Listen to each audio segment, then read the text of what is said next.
Hello and welcome to the Car Hero channel.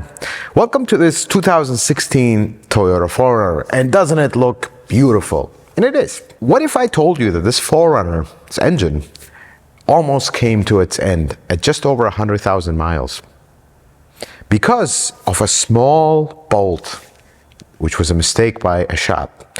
The story of this car is a lesson for us to learn things about cars, and unfortunately it was a very expensive lesson for the owner, and there was no recourse. They were left with a bill almost at $5,000 just to get this perfectly healthy car going again. Let's start the video. We'll talk about what happened, what we did to fix it, because this car is already fixed, thankfully, and the important lesson from what happened to this customer right after this.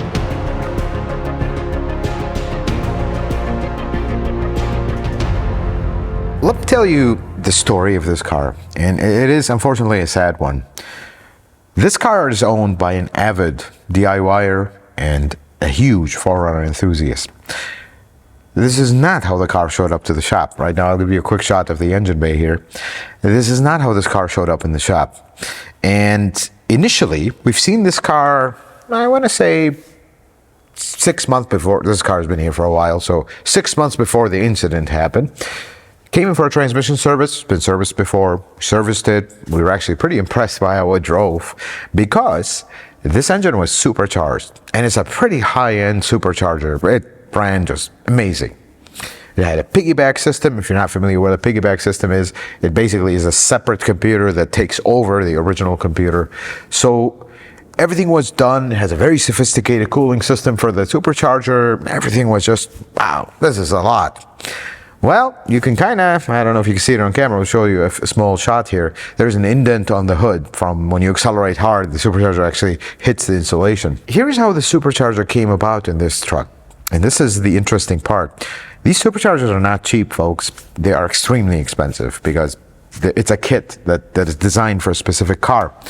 The kit for this one was north of $6,000. Now, some folks will say it's not worth it, and I agree, but I also like more power. We all like, well, car people like more power. Here's what happened with this one.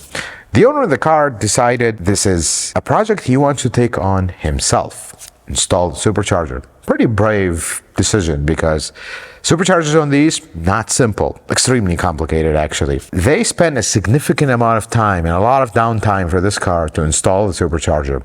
They did everything themselves, including wiring the entire piggyback system, plumbing the entire cooling system for this. There's another additional radiator and another water pump and all the wiring for it and everything involved, and the fuel line, and there's an additional injector, and there's a lot. This is a very complicated supercharger. They did everything except one part where it says this particular part you might want to have a professional shop or mechanic do in the installation, which is installing the pulley from the crankshaft that drives the supercharger. So here's how this works. You use the original harmonic balancer, you install another pulley on top of it, and then you put a longer bolt that holds it, and then the belt for the supercharger will go on that little pulley. It has an additional 10. It's a very complicated setup for such a tight engine bay here. Removing the crank bolt on these can be tricky because this is a 1G RFE. It doesn't have, you can't put a chain wrench. You actually have to remove the radiator, put an impact or a very strong gun to get it out, or use a holder, which is a special tool if you don't have access to that. But it doesn't stop there. The owner of this car didn't just put supercharger and we're done. They put headers, which are extremely difficult in this setup. You worked on a 4Runner, you know that they're very tight space. And they put part of the exhaust, did all that work, and then towed the car to a shop nearby in their local where they live, told them all you have to do is remove the crank pulley, bolt, not the whole crank pulley, just the bolt, install this additional pulley, put this longer bolt, and give me back the car. I will tow it to you, you tow it to me, I will put the belt, and we'll fire it up and hope for the best. The shop did that. Now, everything was great. Got it home, put the belt, fired up, it ran perfect. Everything was great. super happy. I mean, I remember when they came in for the transmission service, they were super proud of this car. I would be, if I spent all this effort, I would be proud of it too, because it ran beautiful, had plenty of power, sounded amazing, ran great. Fast forward 8 months later, one of their joyful drives of this car, all of a sudden there's smoke and the oil light flickered. The oil light is not a oil level light. This is a pressure light. When that light flickers, oil pressure is low. That is a very dangerous thing. They immediately stopped, shut off the car. Came out, of course, this is somebody that feels like, I built this car. Of course, they know everything about it. There is oil all over the place. Here, on the belt, on the front, all underneath the car. There's oil all over the place. They checked the oil level. The oil level is severely low. Well, he towed it home. Let's see what's going on. Looks around, determines maybe the crank seal is leaking. It looks like the oil is originating from behind the crank pulley. Again, we come to the dreaded crank pulley. They don't want to take it out because in their mind, this is very difficult to do. Actually, it's not. If you did headers on this, that's the easy part, honestly. At this point, they've already established a working relationship with us because we've just serviced the transmission. They are viewers of our channel. He called me, and I remember that. They called the shop. He wanted to speak with me. I got on the phone. He's like, I have a huge emergency. I have a severe oil leak, and even when I added oil to, okay, if it's leaking oil, I added oil to it, the oil light still flickered when I started, so I shut it off, and I don't want to start it again because it started to sound a little bad. At that time, we were so booked up in the shop, things were so busy. Like, I told him, brother, I can't get you in like today, or you can tow it in today and we can look at it. You can, but you got to give me a few days until we get a chance to really dive into it and figure out what's going on. Because if it's a crank seal with the modifications, it's not exactly just get in real quick and get it done. No, you have to remove the shroud, at least the shroud, and there's all this additional piping. It's not a simple thing to do, a crank seal. But I told him this: if you can tow it next week, I'll take a look at it. Leave it with me. Don't expect it to be done in a day or two. Might be a little bit of time, but I'll get it done. First, we'll look at it, diagnose to see what it needs, and then we'll get it. But just to minimize the time, in case it turns out to be a crank seal, which I've seen 4Runners with crank seals leaking, it happens. I'm gonna have a crank seal on standby, just in case. Brings the car in. Car's covered with oil. I mean, dripping oil out of the muffler in the back, because it's been leaking oil all over. I just haven't seen a crank seal do that on a 4Runner with just over 100,000 miles. Even though it's modified, but still, that's a bit much. Something is not right here. Had a bad feeling about it. Finally, we get a chance to get into it. And when we remove the crank pulley, the first pulley, which is the pulley where the supercharger belt goes, we pull that out and a bolt falls out. The bolt was just literally sitting there. I take that bolt and I look at it. It's a throttle body bolt. And I look at the throttle body, there is a mismatched bolt. So when the supercharger was here, throttle body was completely in a different position, right in your way to get to the crank pull, to pull the shroud. And who installed this crank pulley? Yep. The shop that installed the crank pulley actually dropped a bolt inside the harmonic balancer, just like you see here in the picture, and didn't see it, put the other pulley on, and there it stayed. And do you want to know what actually happened with this car? Well, I'm actually going to show you. This is the front timing cover of this car. You may be wondering, the car is already back together, why is the front timing cover off? See, GR series engines, the oil pump lives in the front timing cover, not anywhere else. So do you remember when I told you that there was a bolt that got stuck between the two pulleys? Well, that bolt was rattling around in this area. And if you look a little close, it took actually the whole 8 months or so to actually open a hole in the oil pump. In case you haven't seen this, flip it around, this is the oil pump. These bolts actually bolt the oil pump here. This part that opened, this is where the actual veins of the oil pump are. So all the oil pressure was basically coming out of here and getting spread everywhere by the crank pulley. And at this point, we have no oil pressure in this engine, even though we have oil. We have very low, because you're basically bleeding pressure from here, not allowing it to go everywhere else. This is very dangerous to an engine, folks. One tiny bolt did this. This engine, if the owner didn't notice, this would have destroyed this engine in its entirety. And this is a supercharger that, unfortunately, and I fully understand, the owner decided to remove out of the car because they've had a very bad taste. Not from the supercharger, but from the whole experience. This, I just gotta say, the folks that made this, I don't know them. I've never had any interaction with them. I'm not into, we're in Toyota, Lexus. Superchargers are not big. Maybe if it was turbo manufacturer, yes, but not superchargers.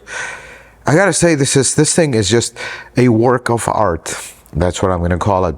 This is a Whipple supercharger.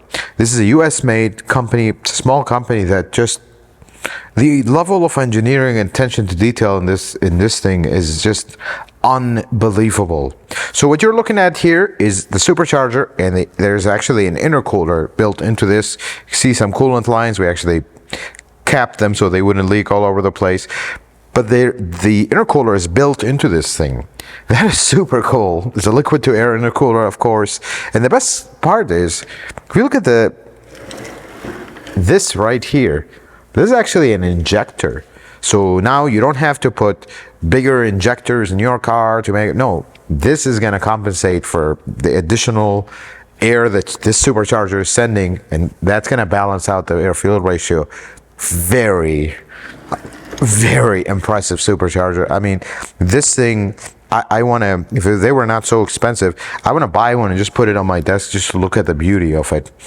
And the beauty, of course, is just the looks of it. It's the function, and they do work. I drove this car when this supercharger was on it. I mean, this thing sounds amazing. And a 4Runner, you don't expect it.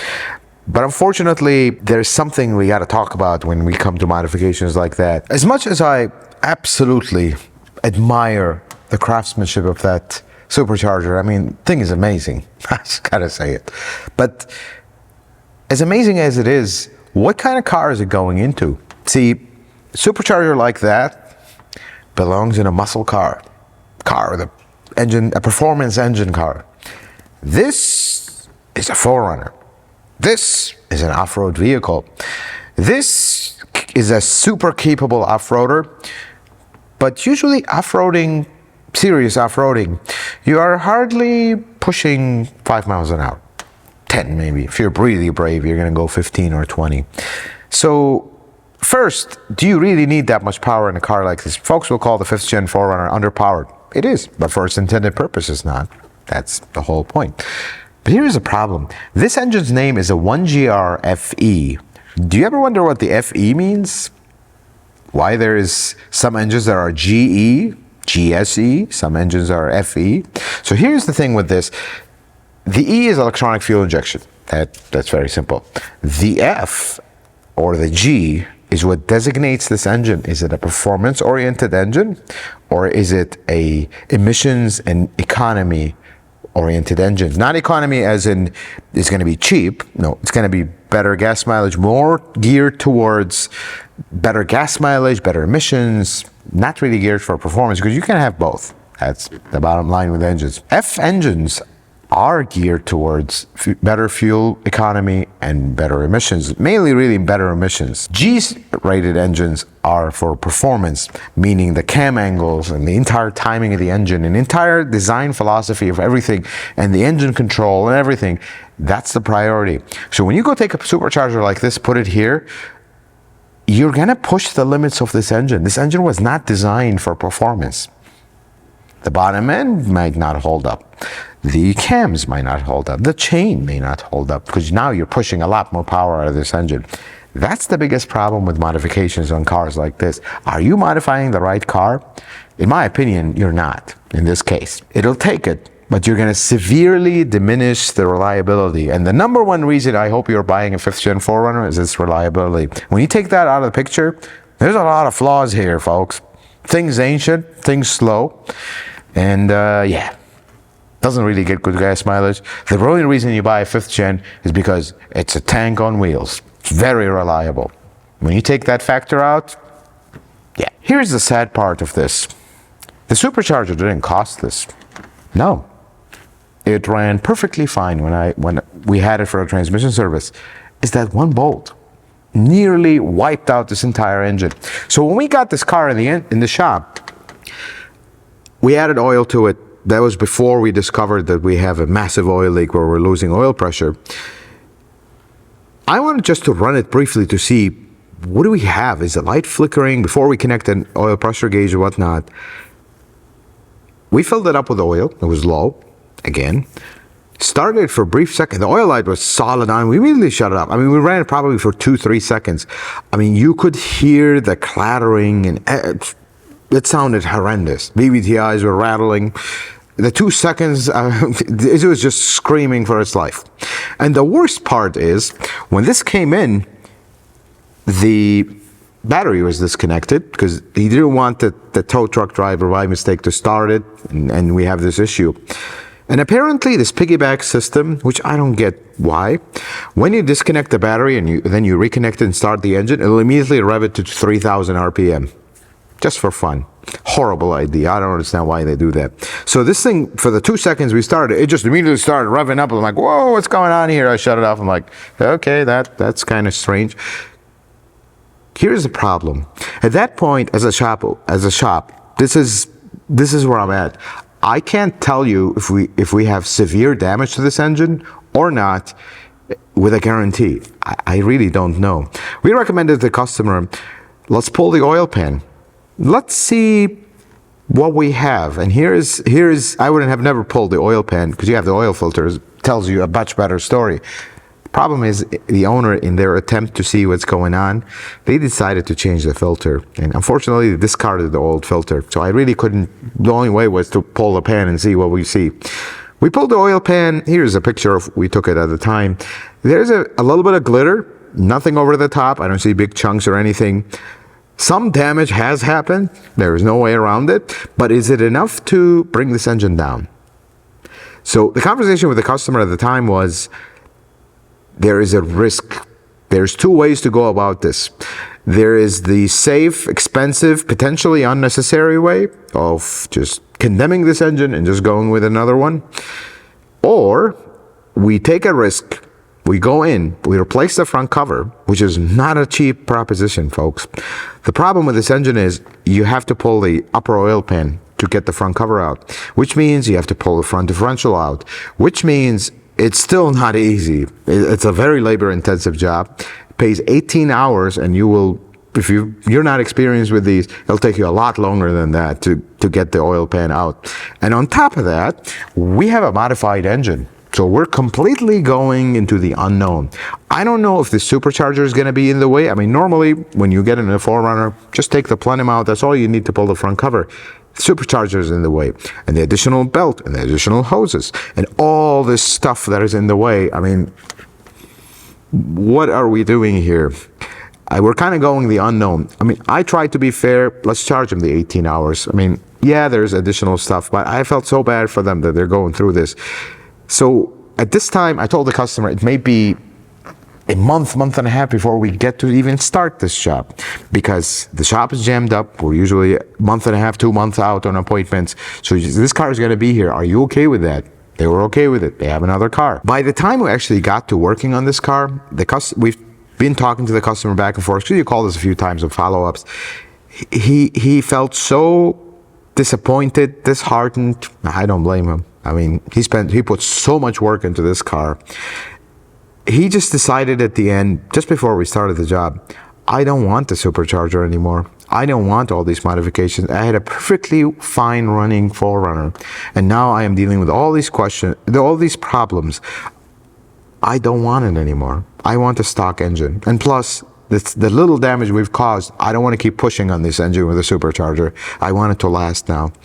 So he actually tasked us with returning this car 100% stock. We ended up doing this job for 20 hours. We spent a lot more than that. I just have to say, this is, I mean, from a business standpoint, it's a complete loss. But you win some, you lose some. However, there's a few things that we stopped at, and I told the customer we are way over on the labor time. Certain things you're going to have to take care of, like removing the additional radiator, like removing the additional coolant pump and all this piping that goes through the fender. All that takes time to remove, and it's not really detrimental to the operation of the car. So we left this stuff on. There's one coolant pipe that is missing, couldn't get it. We got it together. He said, I will take care of that. That part is simple. So would you guys want to hear how this engine sounds like? Let's hear it.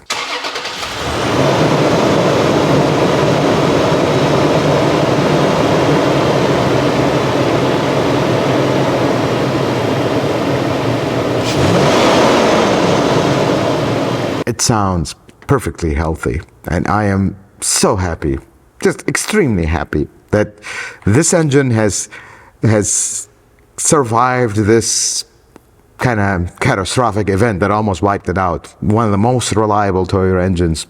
I'm so happy that it survived. Folks, this car, we're not really done with it. We have a few things. We literally just got it fully running on today. I wanted to do the video today. We had a chance.